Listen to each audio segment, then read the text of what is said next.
বিভিন্ন সময়ত সাম্প্ৰদায়িক মন্তব্যৰে তোলপাৰ লগাই থকা বিধায়ক শ্যামল আলীৰ বিৰুদ্ধে তীব্ৰ প্ৰতিবাদ সাব্যস্ত হ'ল লখিমপুৰত।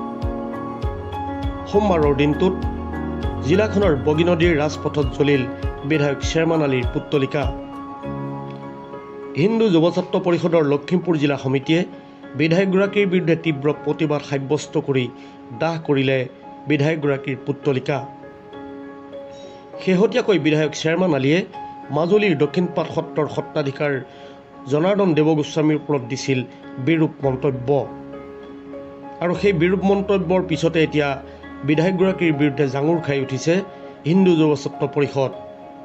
সোমবাৰৰ দিনটোত বিধায়কগৰাকীৰ বিৰুদ্ধে বিভিন্ন ধৰণৰ শ্লোগান দি উত্তাল কৰি তোলে বগী নদীৰ ৰাজপথ। একেদৰে অনাগত সময়ত এনে সাম্প্ৰদায়িক মন্তব্য নিদিবৰ বাবে বিধায়কগৰাকীক সকিয়নি প্ৰদান কৰে প্ৰতিবাদকাৰী হিন্দু যুৱ ছাত্ৰ পৰিষদৰ কৰ্মীসকলে।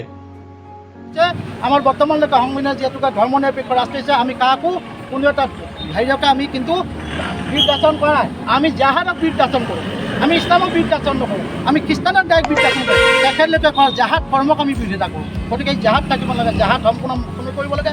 তেখেতলোকৰ যিখিনি বেয়া দৃষ্টিভংগী, তেখেতলোকে কিয় বেয়া পাই আছে যে জাহাদ মাদ্ৰাছাত মানে মাদ্ৰাছা শিক্ষা লাগে, কিয় বেয়া পাই আছে?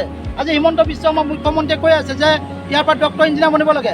আপোনালোকে মোক এইটো প্ৰশ্ন কৰিব, তাৰ পৰা বোলে আমুকত চিট পাইছে তামুকত, হয় পাব দুই এটা লয়, তেখেতৰ নিজৰ ব্ৰেইনৰ যোগাই পাইছে, তেখেতলোকৰ শিক্ষাৰ তাৰ মাধ্যমেদি কিন্তু এইটো পোৱা নাই। গতিকে সৰহসংখ্যক মানুহেই ডক্টৰ ইঞ্জিনিয়াৰ চাইণ্টিষ্ট এইবিলাক বনিব হ'ল। এতিয়া জাহাদৰ শিক্ষা দি থাকিবলৈ এই মাদ্ৰাছাবিলাক বন্ধ কৰিব লাগে, এইখিনি